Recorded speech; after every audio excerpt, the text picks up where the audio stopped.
Bud is a graduate of Clarence Central High School and Syracuse University. He has held a variety of positions over the years, including a 23-year stay with the Buffalo News. He also worked for WEBR News Radio 970 and the Buffalo Sabres. He's written 12 books, and 2 more on the histories of the Buffalo Braves and Buffalo Bills are scheduled to be released in 2023. He'll talk about that. He works as a columnist for the Buffalo Sports Page website. He also serves as a pitch clock timer for the Buffalo Bisons and serves on the board of directors of the Western New York Running Hall of Fame, as we just heard he's a runner, and the Western New York chapter of Mensa. And then we have Stu Boyer. Stu worked in Rochester and Erie before coming to Buffalo in 1985. He retired from WGRZ TV in 2020 after 35 years of doing everything. Yeah, it was a great ride. So I will turn it over. Thank you both. You did all that, Stu? Yeah, I did. Oh. I did, but I didn't write any books. Ah. So tell us about your latest book. Why, I'm so glad you asked. You knew there'd be a promotional announcement for that. You might as well get it out of the way. That's right. Here's the flyer. We'll put them at the front desk for anyone to grab it. The Buffalo Bills, an illustrated timeline of a storied team. It'll be out July 30th at bookstores everywhere, and it's on Amazon and Barnes and Noble for pre-sale right now. It's an anecdotal history of the Bills. So, like, for example, when the Bills made the comeback against the Oilers in '93 in the playoffs, not 92. It was the 92 January season, but it was early in 93. 93. Yes. Okay, we devoted 2 pages to that. We've got 2 pages on Damar Hamlin's amazing recovery situation. All the highlights that you'd expect and a few that you didn't. And my personal favorite, of course, was the night that Marv Levy sang his own Bills fight song on the Empire Sports Network. He had told the team at some point that if the Bills beat the Bills beat the Dolphins, he would write a fight song for the Bills and sing it to them. And sure enough, the Bills beat the Dolphins. And the next night he had a coach's show on Empire. And he suddenly burst into song, "Go Bills, for we are here to cheer for you." And he was a better coach than singer. Yeah, that's fair. Or songwriter. A friend of mine, Jimmy Golan, who worked for the Associated Press, happened to be a panelist on that show. And he describes it as probably the highlight of his journalistic career, just being in the room when Marv unveiled that situation. Jimmy's up at Boston now working for the Associated Press. And the only Harvard-educated guy I've ever seen in a press box, for what it's worth. A Harvard-educated guy covering sports. That's right. In fact, he studied philosophy at Harvard, which meant we had some really interesting discussions that had all sorts of directions. No, you're a member of Mensa. Right. So obviously you can keep up with him. Is it a challenge for you? Jimmy's pretty smart. And well, you're no slouch. Jimmy went to undergrad at Harvard and went to grad school at Yale. Good for him. So what he sees in me as a friend, I'm not sure, but we still. Well, you're likable. Well, thank you, Stu. You can write. So just like you. Yeah, well, thank you. So anyways, the book is we did the highlights. We did a few silly things. We didn't get the story of the whammy weenie, which was the early '80s hot dog shaped device that people were supposed to wave, and they suddenly realized there was too much lead paint on it, and they had a recall of all of them.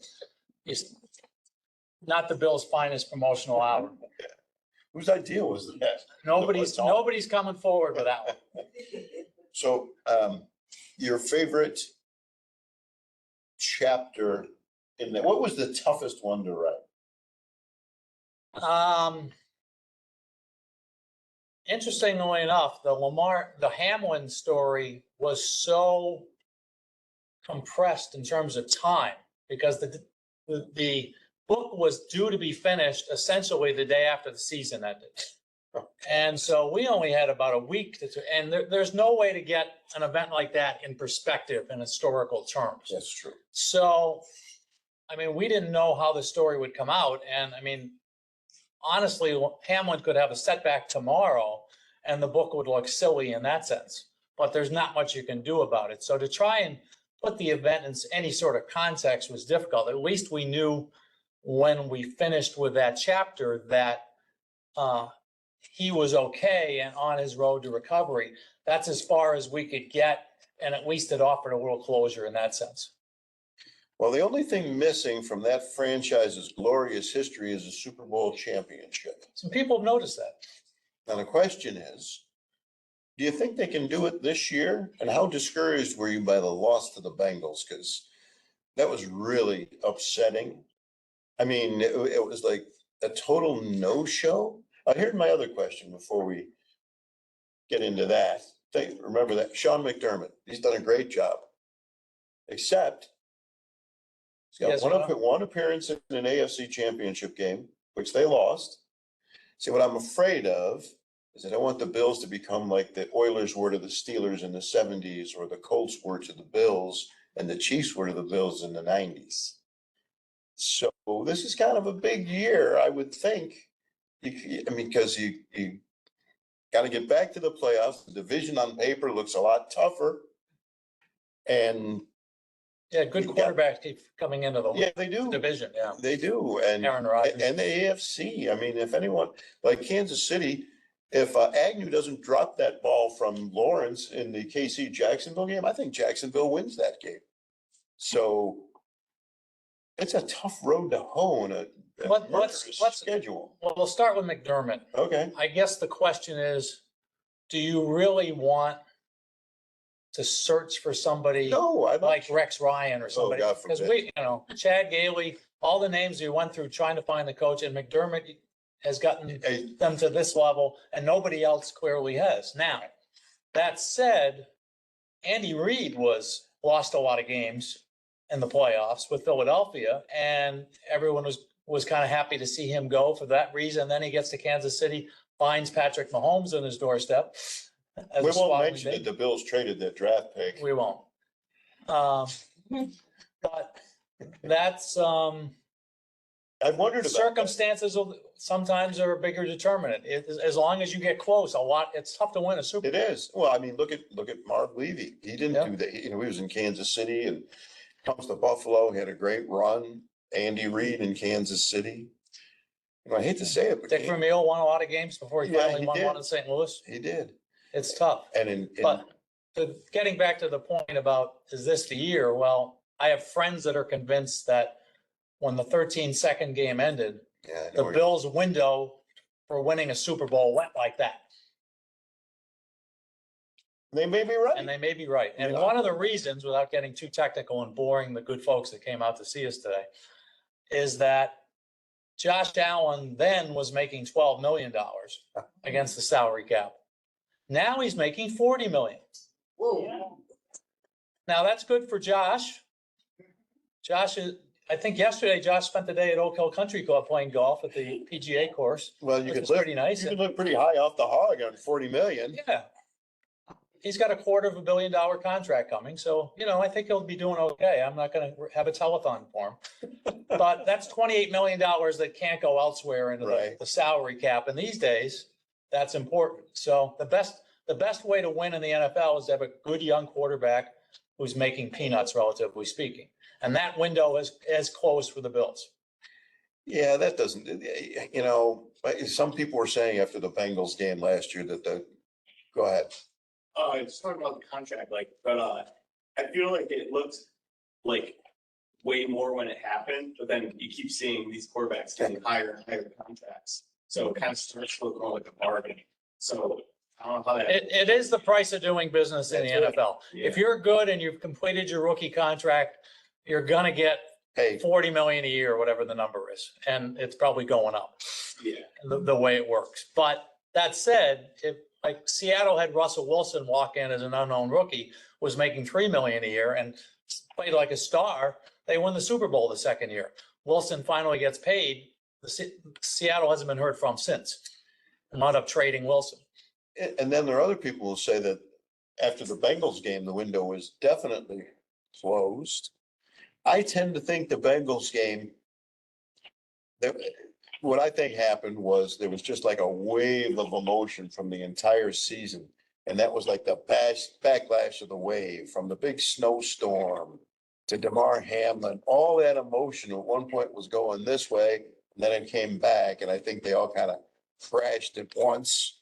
And it didn't look like they did a very good job of seeing what Cincinnati was doing on that Monday night game either, because the Bengals just marched out right down the field and scored. I wish the Bills, there's nothing against their group of wide receivers, but the speed of the Bengals wide receiving corps and this overall team speed and Travis Kelce on the Chiefs make it very difficult. And now Jacksonville is ascending. The Jets, the Dolphins are ascending. At least that's what it looks like. So, they have the second hardest schedule in the league this year. 3 road games. Yeah, at Cincinnati, at Philadelphia, at Kansas City, right? Yes. Thanks a lot, Commissioner. Well, that's the price you pay for being a good team and all those primetime games and 4:00 starts, which I prefer 1:00 Sunday afternoon. And you're not even in the newspaper business. Think about how we do. Yeah. Well, yeah, obviously 1:00 Sunday afternoon. Much better than 8:20 on a Sunday night or Monday night game. Well, the only good thing about if you're working in TV about those night games is your newscasts are over. Yeah. So you just put your stuff together for the morning show and get at it again the next day. But nowadays you still have to put stuff on the web page. You have to do a show without video unless you want to use still pictures. And then again, if the Bills are on, nobody's watching the news because they're watching the Bills, unless the Bills are getting blown out, which could happen, but it's a rarity. But I guess my whole point is, what I'm hoping is, there've been a lot of really good coaches. People, I don't want Sean McDermott to become like Marty Schottenheimer. Great regular season success. In the playoffs, you just, for whatever reason, the football gods, the sky aligned, things just didn't work for Marty, who had some really good teams, but he was victimized by the drive, the fumble, it And all. Chuck Knox is Same example thing. 1B on that. Yeah. And we had him here. Yeah, so I'm just hoping that somehow, and they made some changes in the offseason that hopefully Josh will run less. We'll see the impact of Tremaine Edmonds leaving. A lot of people didn't like him, but I thought he played really well, especially last year, but they weren't going to pay that kind of money. That's part of the problem with the salary cap, and you got to pay the quarterback. You're going to have to give up something someplace else. So it'll be a fascinating season, no doubt. And I'm just hoping that for once, like what I hated last year was from day one, Buffalo was the odds-on favorite to win the Super Bowl. No pressure, kids. Yeah, and they just got whatever. These games you'd watch and like, how can you say that this team is the odds-on favorite? They couldn't stop anybody, and they almost lost to Miami twice. And the second time with a rookie quarterback, and it's like, you still think this team is the favorite to win? You must be watching something different. I wanted them to win, but you just had this funny feeling that sooner or later something bad was going to happen. And then, and the night before the Bengals game, supposedly there was a lot of, let's just say, action at Josh Allen's home. And that couldn't have been good for him. If supposedly the police were there at like 4 a.m. I don't know if any of that is true, but if it is true, then you've got a guy who's, if you're in a relationship where you're unhappy, that permeates into every aspect of your life. And you got to have a singular focus to play any professional sport at that level, at that high a level. You really need to be focused in. And if you've got that going on, I don't know how you can do that. Now, Stu brings up the point about, or we've talked about salary cap or whatever. Let me just refocus a little. We're here to answer your questions first and foremost. And one thing you'll find out in the world of sports is you can ask as many questions as you want, and 2/3 of the time, at least, the answer to them is money. That's the great factor in everything that happens. Why are the Bandits playing at 7:00 on Saturday night? Because a television network connected with ESPN in Canada, TSN, is telling them to play at 7. Why is Thursday night football now have the option to change the teams in some of their late season games in the coming year. I think it's 2025. Because Amazon paid $1 zillion for the rights to those Thursday night games, and Amazon wants the best possible matchups.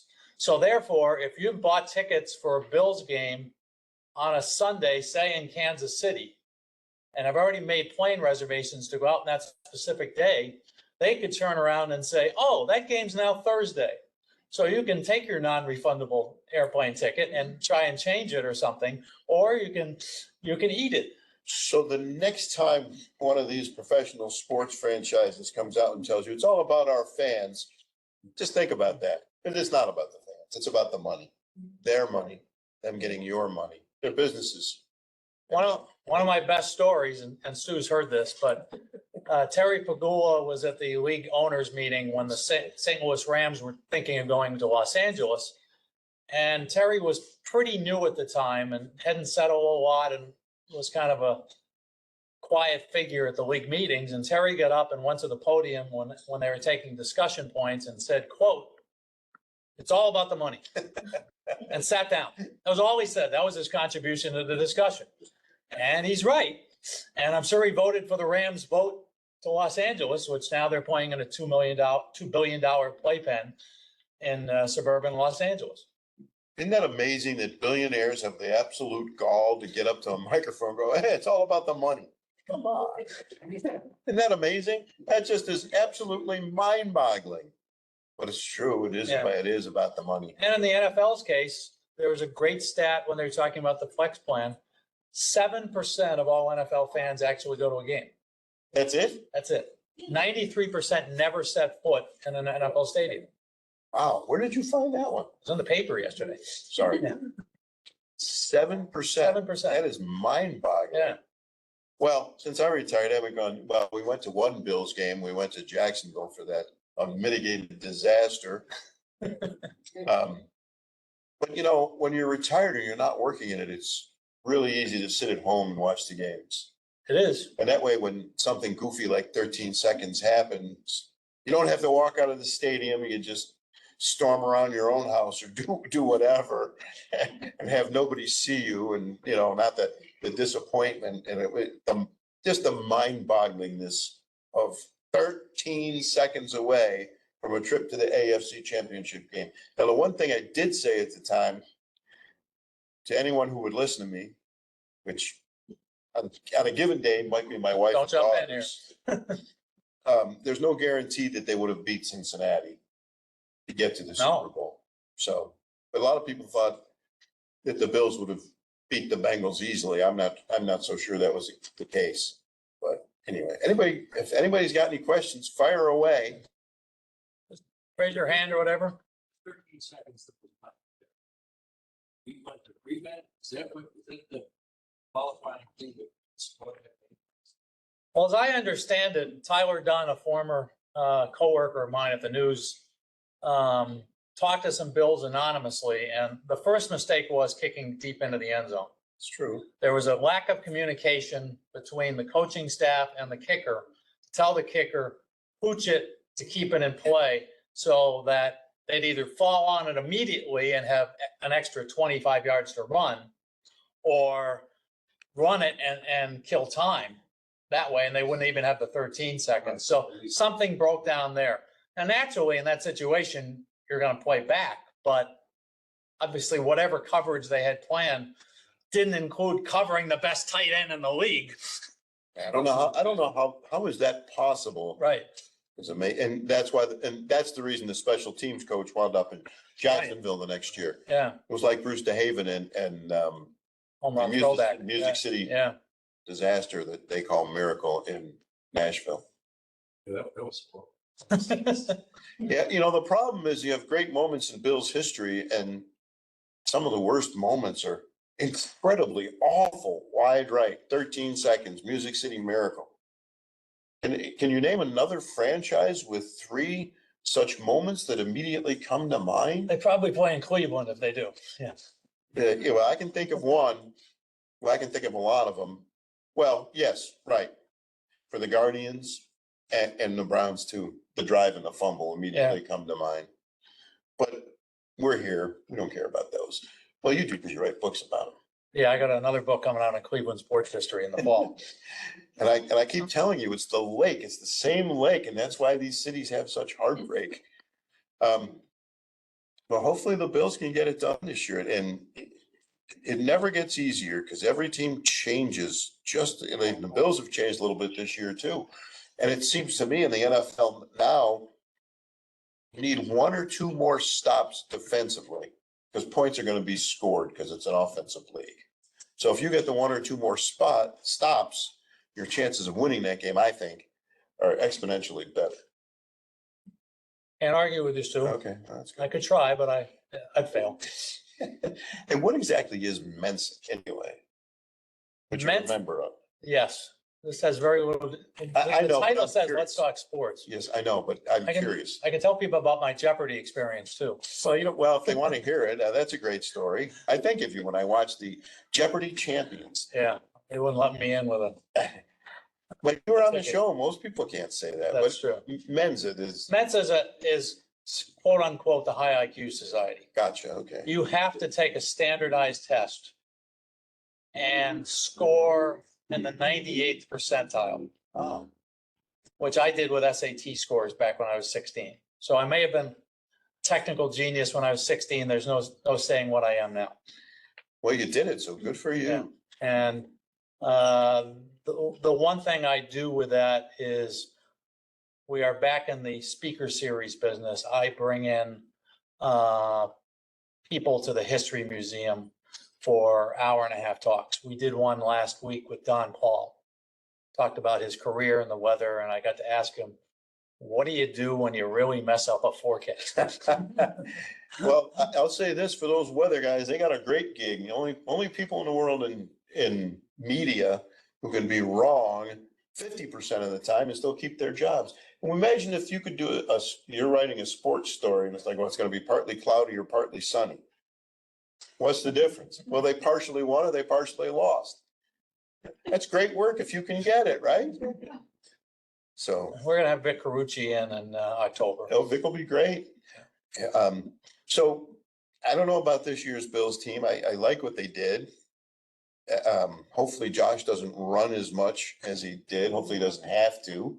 And I think they might be it's a big year for James Cook. They need him to step up. And basically wide receivers really need to catch the ball. Those drops killed them last year. Because Josh put the ball there. If you look at all the numbers and all the drops, and I'd also like to see Gabe Davis have a big year. Kind of continue on like the drops and everything. It seems like we got our rookies were really slow to get them involved. Which I'd hate to see with Dalton Kincaid because it seems like exactly what we really need in that position. Do you think that it'll be like a slow build in or like right to it? Because I'm thinking like James Cook last year and Khair Lam. How long it took them to actually like get consistently touches or snaps? I think it's gonna happen pretty quickly because he could be the difference maker. And not that Cook couldn't have been in a different way, but I think here's what I think. Kansas City, if you watch Kansas City and remember, they've been to what, 5 straight AFC championship games, 3 Super Bowls and 1, 2. I didn't see any of their rookies being brought along slowly, did you? They started from day one for the most part, and they played pretty well. It's a young players league. You got to get them out there. Everybody's going to make mistakes. Young players are generally prone to more mistakes. I think it's going to happen pretty quickly because that's the element to that, one of the elements of that offense that they haven't had. So I think we're going to see him early and often. On the other hand, dissenting view, Crossfire on CNN. I remember that. Yeah. I don't mind rookies taking their time breaking in because that means you got someone good in the spot. It's when you've got a yawning opening that nobody's there, like the Bills at cornerback last year, and they said, well, we've got to throw this guy in who doesn't even know how to put on his helmet yet because he just got here. He's the starter. And that's a pretty big job in the NFL. Well, I think that's a fair point, but the flip side is if I drafted these guys Their job is to be ready when called upon. I don't care if you're a rookie or not. Get out there and man up. It's next man up. Just, it's the way it is. You know, Well, Josh Allen needed a year or two, he did. or two, it was really year 3 where he took the Yeah, but jump that's forward. where most. Quarterbacks are a different job. Yeah, but well, that's where most, I think, NFL players really come into their own, which is why I'm optimistic that Spencer Brown will be much better and they address the offensive line in a couple of areas. So I just think if you're good enough to be drafted into the NFL, then you better be ready from day one. I mean, even in Kansas City, that little running back out of Rutgers, he was a 7th round pick. He played really well for them. So why can't that happen for us? Sometimes you get lucky. I guess, you know, I still don't think the Bills have the overall speed that Kansas City has. It's a league about speed. Hopefully Tre'Davious White comes back 100%. Hopefully Von Miller comes back 100%.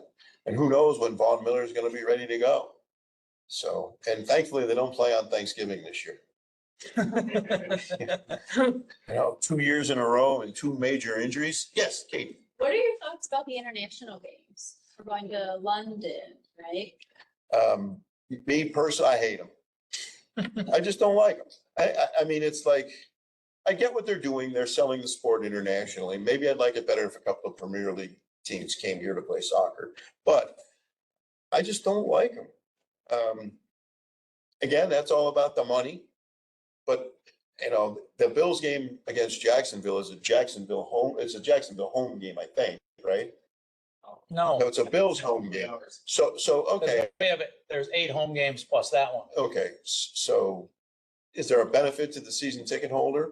I mean, my older daughter is going to go to the Bills game in London. I say, good for you. It's your money, but I don't need to see them play. And for me as a fan, them playing in London does nothing for me. It's like, you're not doing anything. What are you doing for your fans? You're giving them an opportunity to spend more money to see your team play and have the once in a lifetime experience of going to London, England for however many dollars. So do you want to go all the way across the Atlantic Ocean to essentially watch a football game? AAA is selling packages for $4,000 a piece for that game. Yeah, that's a lot of money. It is. Yeah. Yes, I could have fun with $4,000. so could I.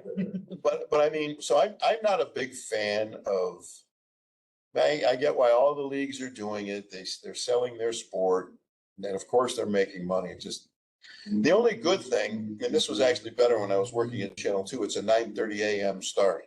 So you could have all your shows done real early because the game's over by 12 noon, 12:30. Your 6 o'clock show is done. You can do your 10 and 11 and be done. And the flip side of that is if they lose and at noon, you're all aggravated for the rest of the day. You know what I mean? So like I said, I'm old fashioned. I like 1 o'clock Sunday afternoon games and I like them on the soil of this great country, the US. I'm not a fan of international games. I don't care what the sport is. Mind the Blue Jays?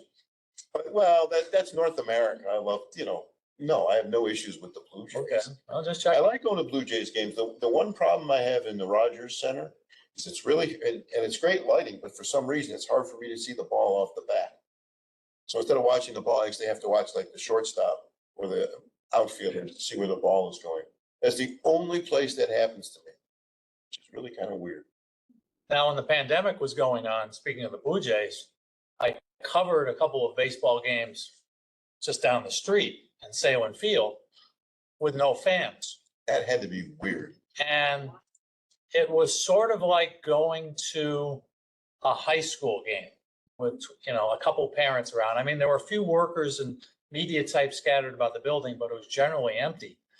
And the funniest part of it was what you could hear during a game with no fans. For Oh, example, boy.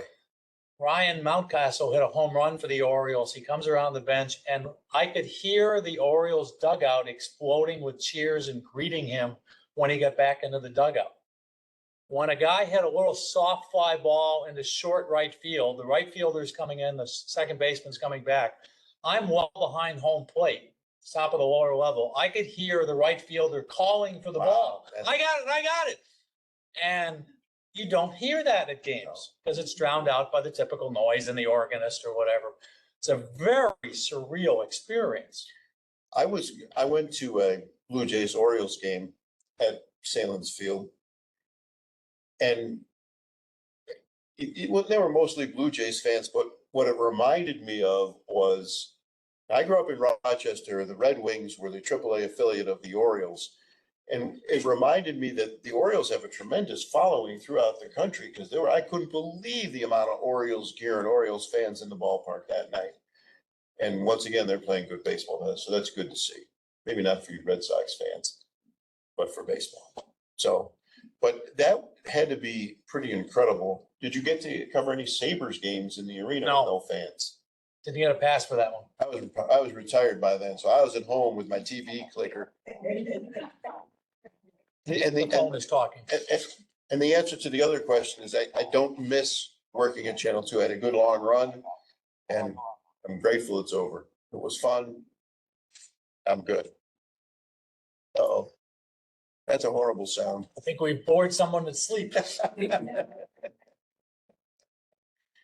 Any Now- questions about anything? Now, right now, speaking of baseball, one of my many jobs that was somehow overlooked in my volume of resume was that occasionally I'm the pitch clock timer for the Bisons. So I watch baseball games far differently than anybody else. I'm only concentrating on how fast the pitcher delivers the ball, and I hit buttons when he throws the line, delivers the pitch to turn it off, and then when he gets the ball back, when it starts, I time between innings, between pitching changes. It's a very odd way to, I have no idea what's going on during the game outside of that narrow, I have no idea who's hitting, who's pitching. It's all nameless. Has any players or coaches complained that you're doing a bad job because they hate the clock or something like that? Because, official scoring decisions are often questioned by players and coaches. Somebody noticed when I hit a wrong button and there was a 14-second delay time instead of a 19-second time for the bet. That once the pitcher gets the ball, depending on if there's a base runner, it's 14 or 19 seconds till he has to throw it. And I hit the wrong button, and there was a runner on first, and I hit 14. And the guy on the other team, the manager, complained that I hit the wrong button, I guess. And it's like, he still got the pitch off, and the game went on. But the games are half an hour faster this year in the majors, and we saw that last year in the minors. And it's like there's a block of time to watch the baseball game, and half an hour has come out, and you don't notice it's gone. And that's the beauty of it. I think the changes have worked great. I mean, obviously, I'm a longtime Cleveland Guardians fan. But those changes to me have been great. You don't notice the bigger bases. You're The only, pizza boxes, as someone put it. well, it's, you would have these marathon games that I swear to you, I was the only person who stayed up late enough to watch them, like that 4 overtime hockey game the other night. But the baseball games are moving along much more crisply. I'm sure the networks are happy. They're still getting their commercials in because it is about the money. See? What about lacrosse? I never read articles about our lacrosse team. Ah, Not that I know anything. I'm the man to talk to on that. Because I've covered the Bandits in one form or another in 2009. When I left, the Buffalo News decided they covered the team for a year and then stopped. Why did they stop? Money. But more specifically, they weren't getting enough hits on their website for Bandit Story to justify the expense of sending a reporter to the games, according to their logic. They got 10,000 hits on Bandit Stories during the course of that last season. And Entire for season. the entire season. And stopped covering it as a result. Now they have a guy in the office who'll write it up, a quick story, and put that in the paper, but they won't send anybody. And they haven't sent anyone to the 2 playoff games this year. Last year, at least, they had an intern that went. So they made an economic decision not to cover the team. Now, I've been covering it for a website, buffalosportspage.com, and I'm the only reporter in town that's there regularly. TV shows up for post-game interviews, but I'm the only guy writing about the games. And my argument is The Bandits draw 15,000 fans per game. Some of them can read. That's cold. Yeah, and they want to know about their team, and those fans are devoted. Yes, they are. Bandits fans spend more money per capita on items like merchandise than the Sabres fans They do. really?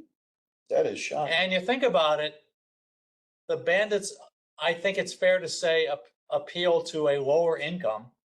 The ticket prices are Probably. cheaper. Yeah. They're not $100 a piece No. like the average ticket is for the Sabres. They go in and they might spend $100, but they spend it on uniforms and hats and towels and other gear, and plus probably some beer is sold, just a hunch. Can't imagine. At $12 or $14 a cup. But they're great fans and, you know, as I say, 15,000 people do anything together. It's news to me. Well, I was told recently by a current Buffalo News sports writer that in terms of hits on the webpage, which is what it's about, because that's where they get their money, and the same was true at Channel 2. And part of this is astounding because the Bills and the Sabres have their own web pages, very nice, professional, great web pages, lots of information, unfortunately put out by the team, not, you know, they're not going to be as critical because they work for the team. But in terms of hits for the Buffalo News, this shocked me. It's Bills, Sabres. You know what the third most read item is? UB football, which is astounding because how many people go to UB football games? You look at that stadium every week and it's like, I got a big crowd at UB again, 2,000, which is really unfortunate. And he said that that's what gets the most hits is UB football. One of the fun things about the internet is that, in the case of the Bills, the people who go to the Buffalo News website aren't necessarily in Buffalo. Right. They have moved to Florida, they moved to California and Arizona and Texas or wherever, and that's their link back to here. They want to follow the Bills and Sabres, and so that's the place they go for information. When I was at Channel 2, I did a lot of high school sports. And they had a corporate initiative for high school sports. So everybody in the Gannett organization was trying to do high school sports. And eventually they stopped it because it just wasn't getting enough web hits. And we put a lot of time and effort into it, built up a nice audience. Then one day they came to me and said, we're not going to do the high school stuff anymore. And I'm like, did I do a bad job? What happened here? They just said they just didn't get enough web hits. So it all comes down, I mean, everything's going to be streaming eventually, right? And you can see it already starting to happen with the NFL. And now they're going to make sure they get better games for Amazon because it didn't work real well last year when you had Al Michaels and people were saying this guy was bored to tears. But they had all those atrocious matchups except for one. That was the Chargers and the Chiefs, I think, early in the season. What's that? No. Yeah. Now Stu and I could do a course on the internet, but one interesting part about it is in terms of changing the landscape. Right now, the Buffalo News has 30,000 digital subscribers. The circulation is 52,000. Now, 52,000 of anything sounds like a lot. When I worked there, it was just under 100. So in the 6 years since I've retired, they've lost almost half their audience. And that's why they'll soon be printing the paper in Cleveland, Ohio, and shipping it on the thruway every night to bring it up here. How does that work with late editions? Or It doesn't. Yeah, that's what I thought. The Rochester paper will be printed in New Jersey soon. The Syracuse paper is printed in Harrisburg. Isn't it going to cost them more to get the paper from New Jersey to Rochester or Cleveland to Buffalo than it's worth? You obviously haven't seen they're saving salaries here that more than make up for that. That's the theory. On the other hand, if you're the Buffalo News, if you're printing 7 days a week in Cleveland, it's awfully easy to say, take Saturdays off. Yeah, yeah, We're gonna go down to 6 days. We don't need to do this 7 days. yeah. You couldn't do that. You're already paying people to do that.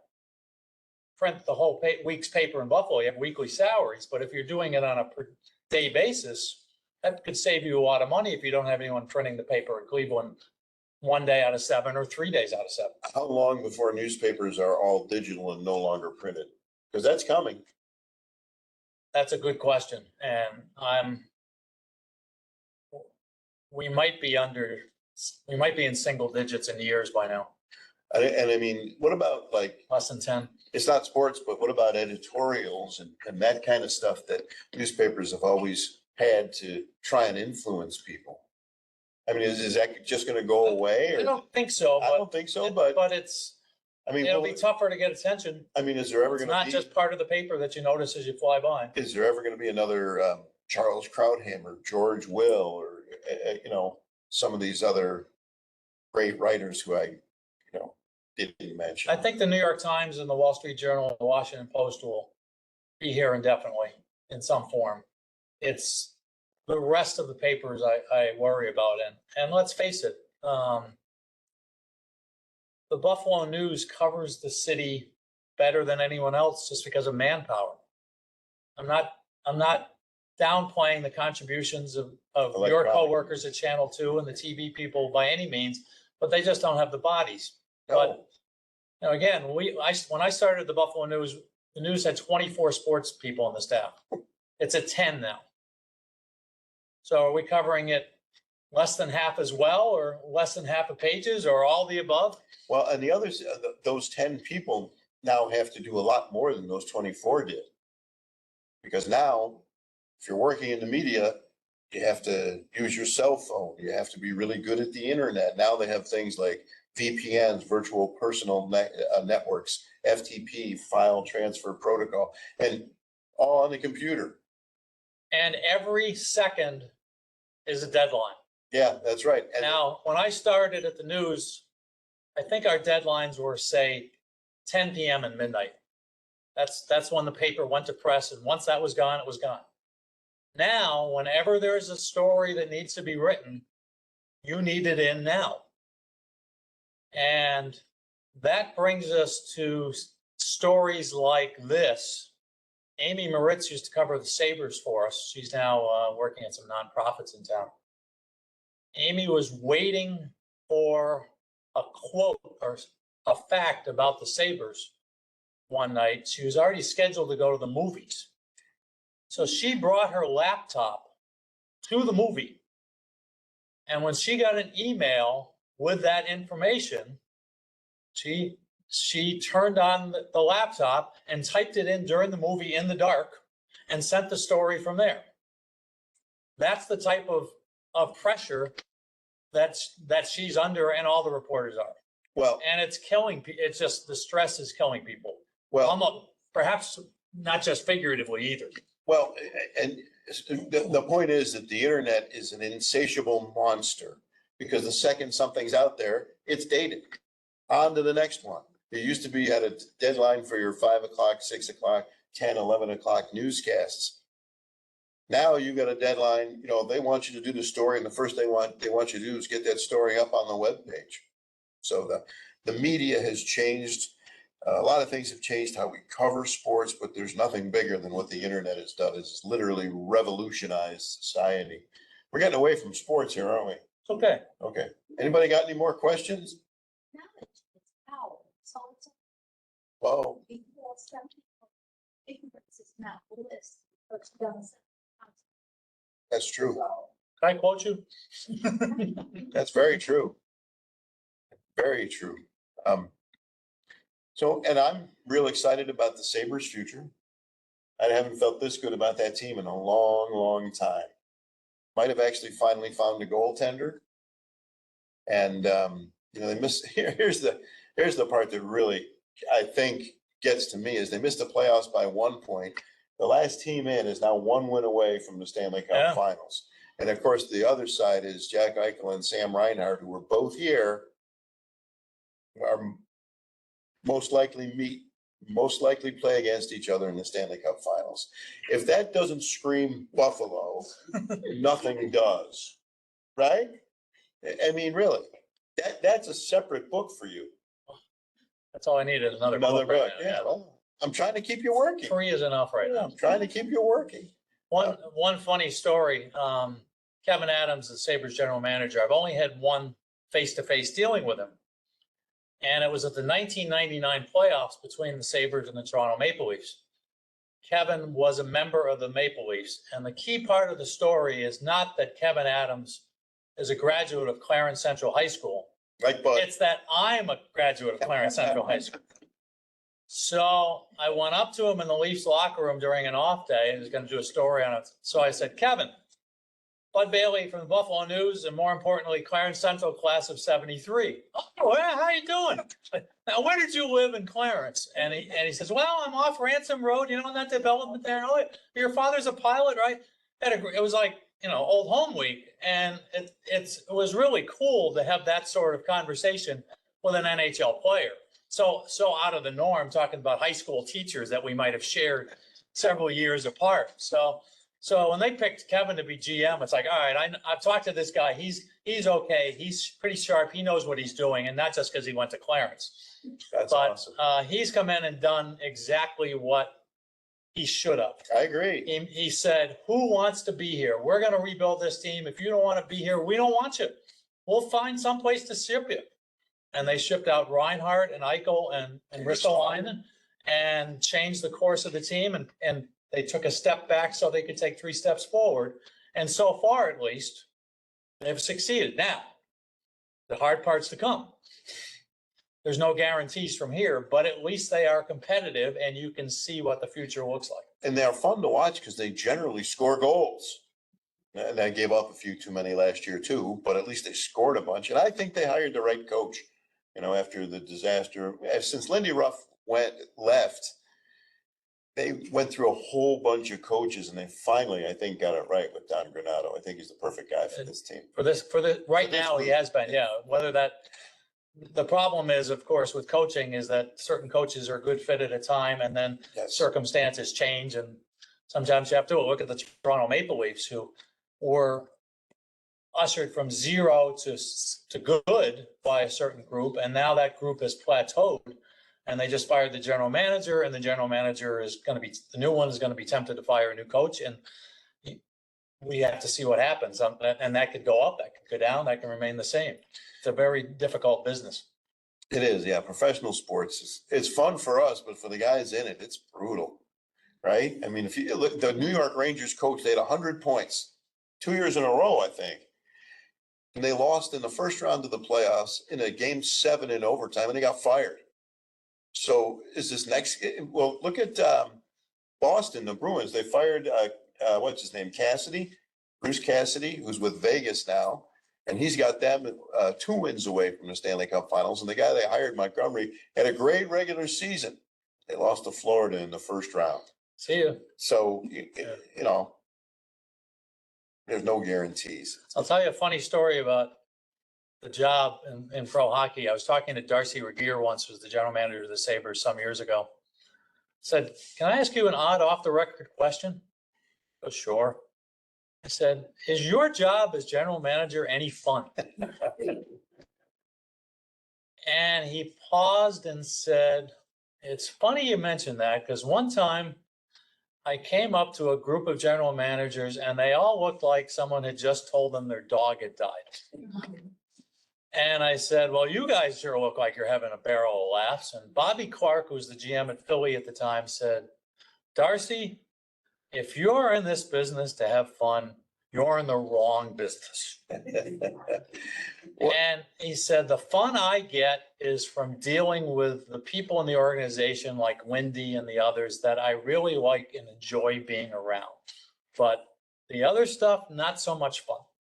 And I always remembered that. I can see why. I used to, when Jim Lawrence was doing Sabres games, I asked him the same question. I said, is playing a professional sport at the highest level, is it fun? And his answer was really simple. Yeah, when you're winning, it's a lot of fun. When you're not winning, it's horrible. You're miserable and everything is miserable. which I- actually makes sense. The Sabres had a team psychologist when I was covering the team, who was very outgoing, very funny, and liked talking to reporters, which what more can you ask for from the team shrink? Yeah, it's true. And he told me a story about one of the Sabres who had come in, who was a young player and wasn't succeeding as quickly as he thought he would. I won't mention the guy's name. But Max, the psychologist, said, you know, you're a year out of school, you're making $975,000 a year, you're playing in the National Hockey League. Are things that bad?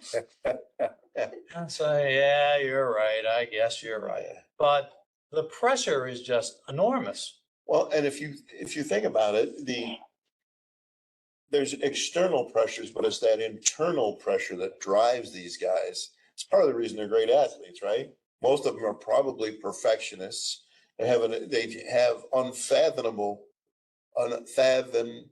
it's hard to fathom the skills they have.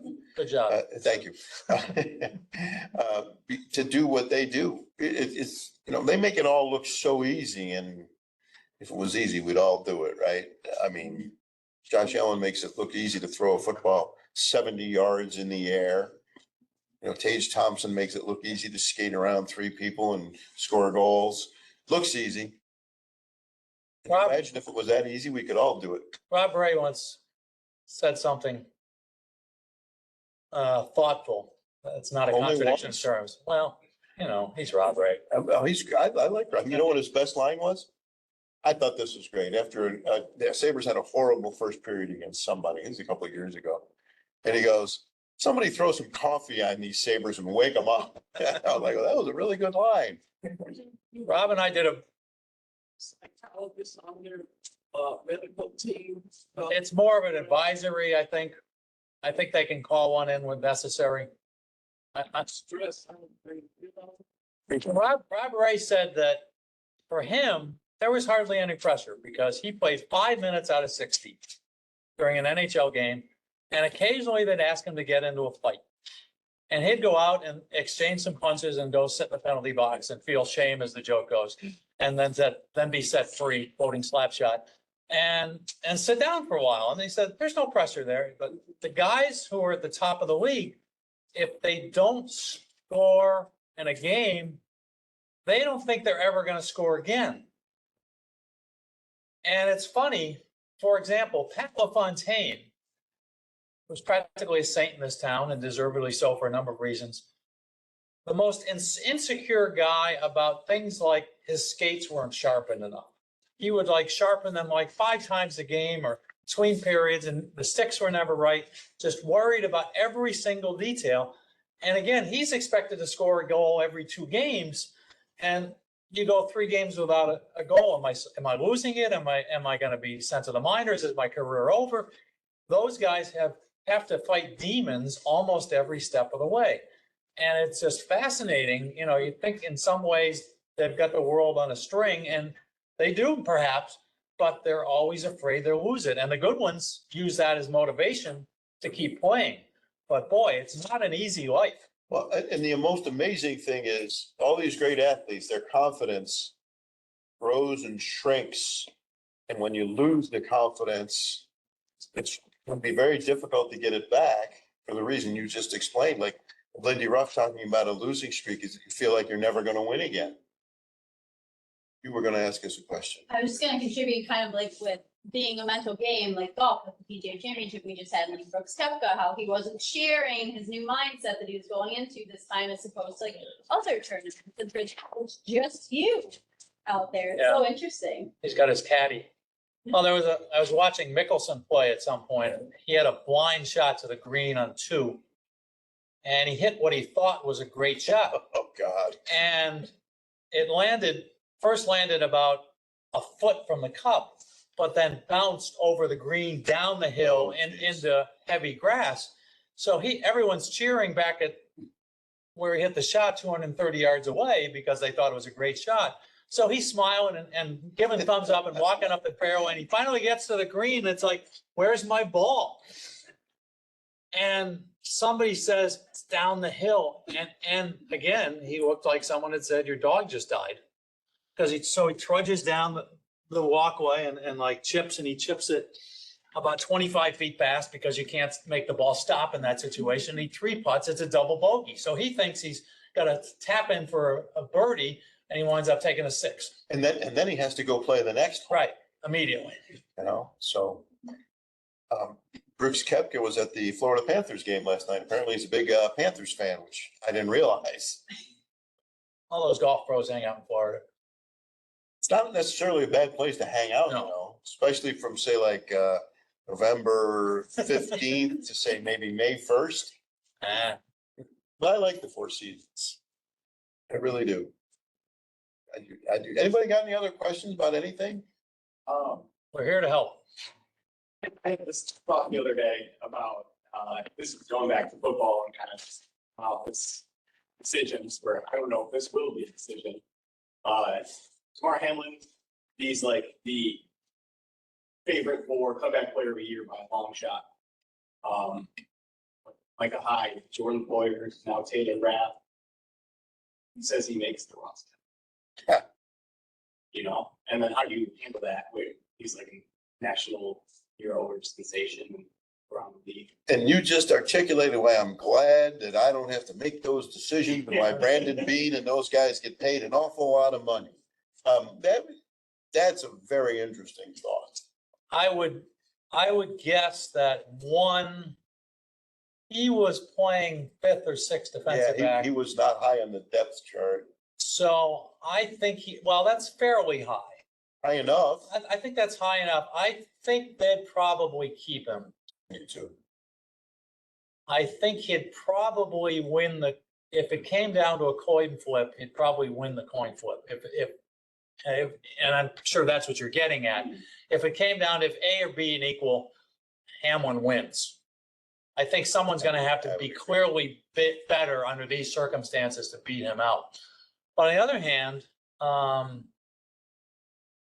I think Hamlin's road to recovery started once they revived him and got him off the football field. And I don't think there's any reason that I've heard to expect anything less.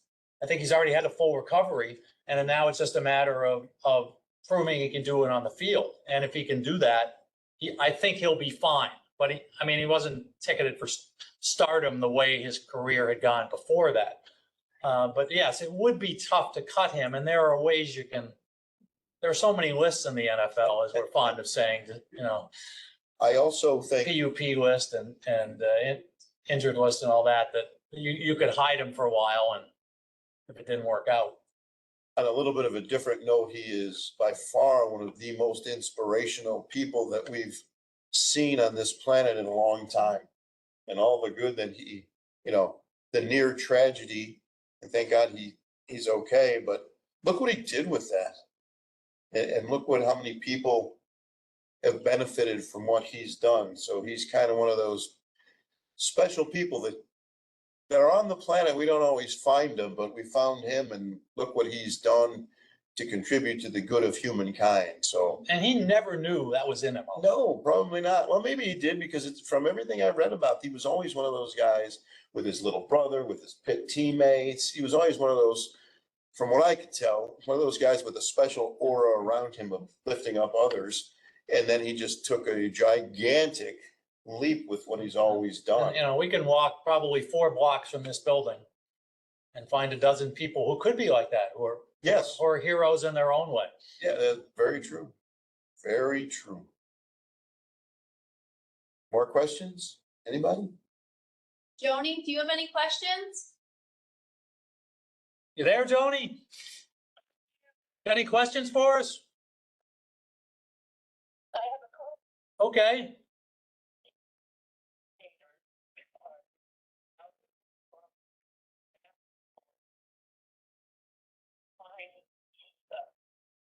And also interpreting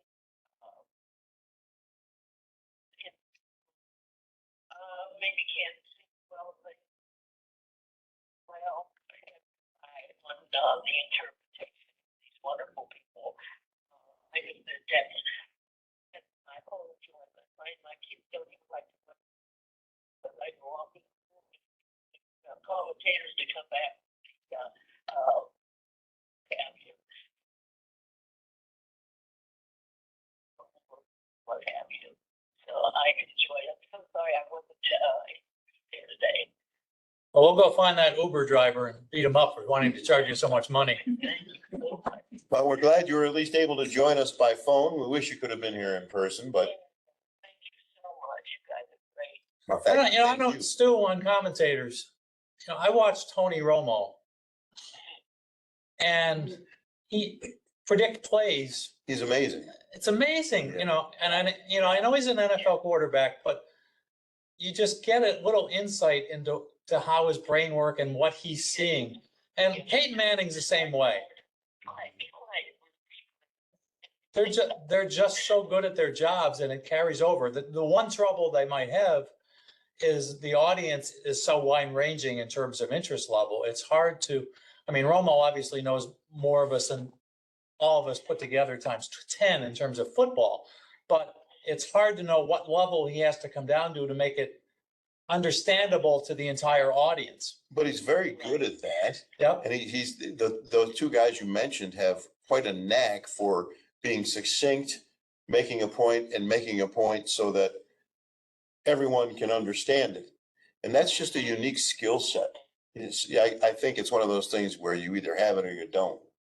Because there are a lot of color guys that I'm not overly fond of, but those two guys, I do like Romo. And I like Peyton Manning too. I can't think of anybody I don't like off the top of my head because I'm a likable guy. But those two guys are great at it. And Romo did a lot of Bills games last year with Jim Nantz, and that was fun too because he had a lot of really good things to say about Josh Allen. And who doesn't like to hear nice things about your team's quarterback, right? So that's a really good point. A lot of us do rely on the commentators for whatever, and they can enhance the experience of watching a game, and that's what they're there for. And Tony Romo and Peyton Manning are very good. And $8 million a year for Romo, it's not a bad retirement package. No, and he doesn't have to get hit either. No, there's no tackling. It's kind of a cushy job for him. The one thing I don't like is I don't remember where I saw this, but it was one of the games, and I didn't realize what it was. They got three people on the side of the screen, on the left side and the right side of the game. It might have been the Peyton Manning show. Oh, yeah. And the game is going on the right, and I'm like, stop talking. I thought I had the wrong channel.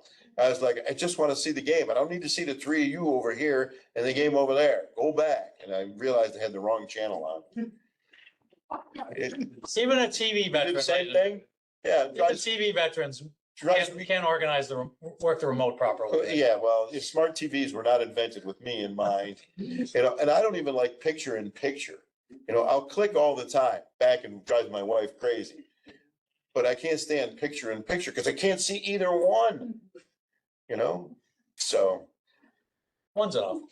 That's what I think. And between your phone, the TV, and maybe the radio, okay, the Bills are on TV. The Guardians can be on the radio, and I can check all the other scores and stats on my phone. So, that's the upside of all the media we have today. And the downside is social media can be destructive. That's fair. Okay.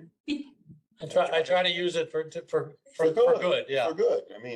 Social media can be very destructive and nasty, and unfortunately, there's a lot of hatred on social media. One of the fun things about Twitter, and this gets to your point, there's not many experts out there on bandits. And I will be at a game, and I'll have Twitter up just in case anyone wants to ask me a question. And people in the stands will say, like, what's up with this? And I'll answer them. And it's, to have that sort of access is pretty remarkable from a 1976 version when Stu and I first met, just to have that ability to say, hey, explain this to me. Oh yeah, no problem. And sometimes that carries on during the week. And that's the neat thing about it. I've written, notes to Twitter and had it answered by everyone from Roger Ebert to Maureen McCormick. Really? Yeah, Yeah, that's pretty cool. yeah, you just, Jeff Greenfield, the news commentator, has written me back a couple times when I've asked him questions, and that sort of give and take with people you respect is really neat. Very cool. I can't remember which one I used to like, Siskel or Ebert. Didn't they used to have that show together? Right. I don't remember. Siskel died first. Ebert was a little rounder, shall we say? I'm sorry to hear that. Are they both gone? Yes. Sorry to hear that. I couldn't remember which one one of them I really liked, the other one I didn't like. Siskel was tall and skinny and worked for one paper. Well, that was the whole point of the show, that they could disagree. Yes, well, remember that show, Point Counterpoint? Yeah. That was a good one. And back in the day, you used to look forward, here's another change, right? Back in the day, you would look forward to like highlight shows. Yeah. Because there was only like one or two, or Monday Night Football highlights with Howard Cosell.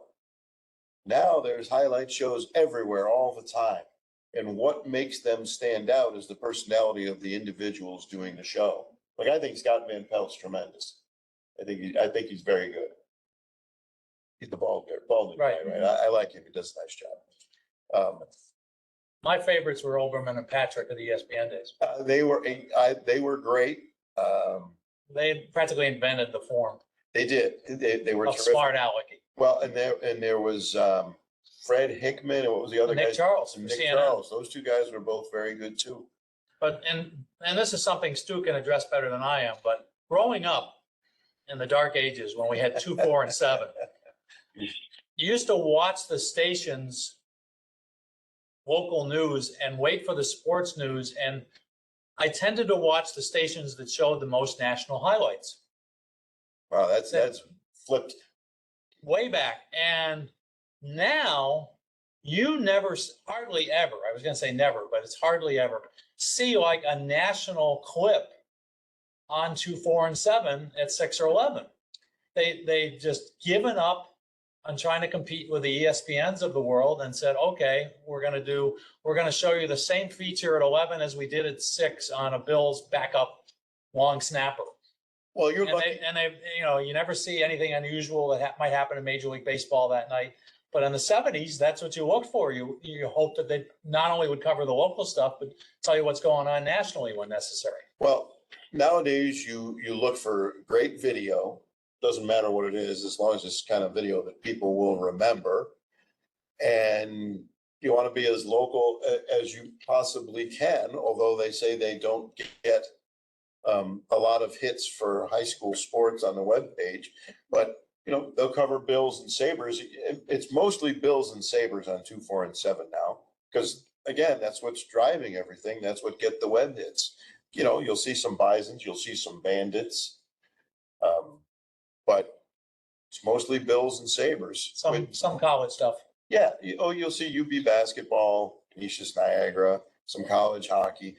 Well, but as I've mentioned to you many times before, when I first came here in 1985 at Channel 2, we would shoot everybody. We'd shoot Buff State, we'd shoot Damon, we'd shoot D'Youville, we'd shoot every school that was playing college basketball. And now for the TV stations to get those games, they record them off a live stream. Use the live stream, which is mostly like ESPN3, but it's an in-house production, so there's no need for the TV people to run out and shoot these things, and maybe you use 2 baskets. So it's the world has changed. Some of it is good, some of it maybe not so good. I think it's tougher than ever for well, let's look at college basketball. I don't know how Canisius and Niagara managed to compete at Division I. They aren't, realistically. They aren't? They aren't. Yeah. I mean, they're at the right? bottom. There's no money, right? Yeah. And so, and you look at like Division II schools like Damon and D'Youville, they hardly ever get media coverage. Without media coverage, it's really difficult for these schools to survive, I think, although some of those athletic programs are really thriving. So it's, there's good and bad in everything. My fear is that the internet will just completely take over and control the world, which to some degree it probably does already. So And on that happy note, Instantaneous news isn't always good because it's not always accurate. that's true. And So since you've depressed all our viewers. Well, I don't wanna maybe do we should- that. Maybe we should say goodbye now and well, let's send them off into their day let's leave on with a a happy, frown on their face. yeah, let's leave on a happier note. Your book is coming out. And what book number is this? This is 13. 13. That's a lucky number, 13. 14 to 15 will be out later. And 14 and 15, that's a Bills book. 14 and 15 are, Cleveland sports history and the Buffalo Braves. and you claim that I depress people? You're writing about Buffalo and Cleveland sports. If that's not depressing, There are happy stories Just- within the pages. that's okay. And hopefully there are many more happier stories to come. Maybe even a Super Bowl championship, a Stanley Cup, and a Guardians World Series. Now that would make us all very happy, especially me. Those are my three teams. So hopefully you get the opportunity to write about those. And the sooner the better. I'm a smokestack industry. I just keep churning out the stuff. Okay. Retirement's for sissies. So Well, thank you hey, for speak watching for and thank you for yourself. being here. A second, I'm still doing high school games. Okay, So I've retired from Channel 2, but I do high school games for Western New York Athletics. okay, Okay, so is that a happy enough note? that is. I'll be Okay. watching. Thank you all for paying attention and Thanks, I everybody. hope you learned a couple things. Thanks. Thank